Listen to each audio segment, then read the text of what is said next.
Thank you very much. Morning, everybody.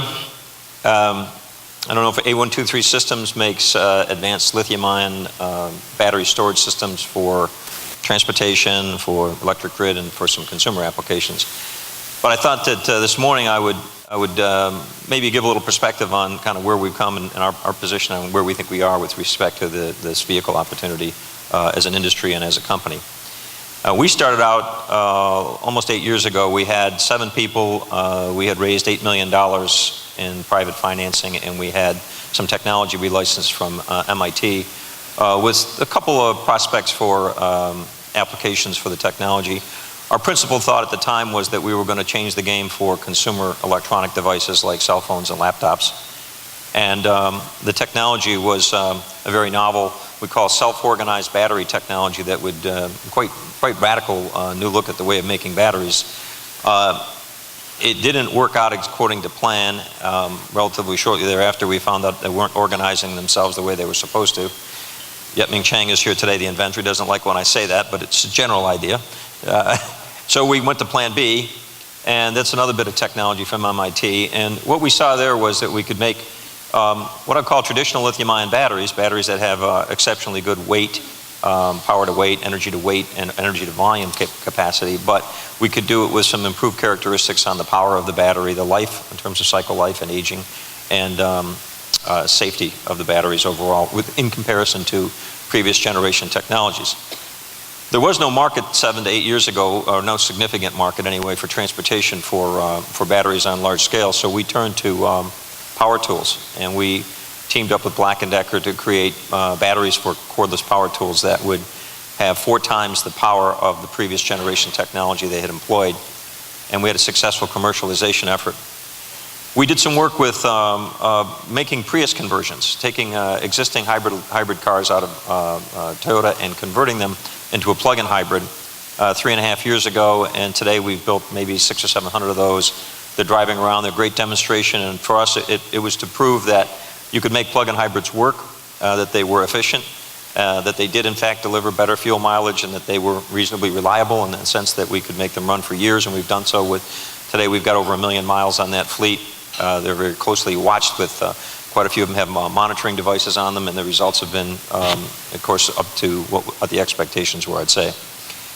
We teamed up with British Aerospace, BAE, and built batteries for hybrid buses. And this is the Daimler Orion 7 bus system. And over the last couple of years, we've built over 1,000 hybrid buses with them that are driving in commerce today in New York and Toronto and Houston and many places. And they're very, very successful. They're delivering over 1 million miles a month in commerce today using advanced lithium-ion technology.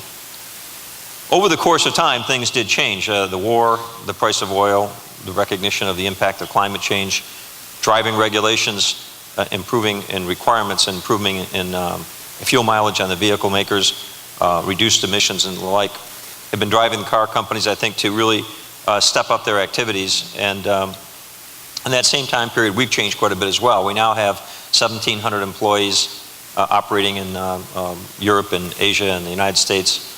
We've raised over $750 million in private financing and have great cooperation with the U.S. government and the state of Michigan for government funding to build factories here. We have established contracts with major car companies like BMW and Daimler and Chrysler, SAIC in China and the like to build either hybrids, plug-in hybrids, or additional truck and bus applications. So in our perspective, the scale-up activities have really begun. And I would say, given that timeline and the perspective of what we've accomplished as an industry overall, we really see today is pretty much a starting point, though. This is not game over, but it's really game on. We have gotten over the point of the first question, which is, does it work? And the answer, I think, right now is yes, it does work. And I don't really get that question as much as I did a couple of years ago. The bigger question now is cost efficiency, which I'm sure we'll be talking about today in terms of what we can do and what's going on in that particular area. We see the impact of the government regulations of having been significant. I think that in this case, the government cooperation with industry and the role that it's played has been quite successful in driving the interest level that we have today and the activity level in the U.S. and abroad. I do think that we need uniform and consistent policies over a long period of time to sustain the effort that we've now begun. Because as we are now at a beginning point, what we need to do is make sure that we maintain this through the point that the cost efficiencies achieve the goals that have been talked about this morning, and that will sustain itself going forward without any additional support. I think the last piece I would say is that maybe a significant part that the government can do more work on, that we can do together, is to drive the research activities on a broader and more accelerated basis.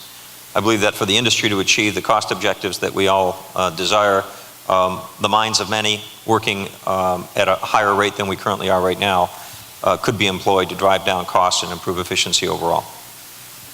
Thank you.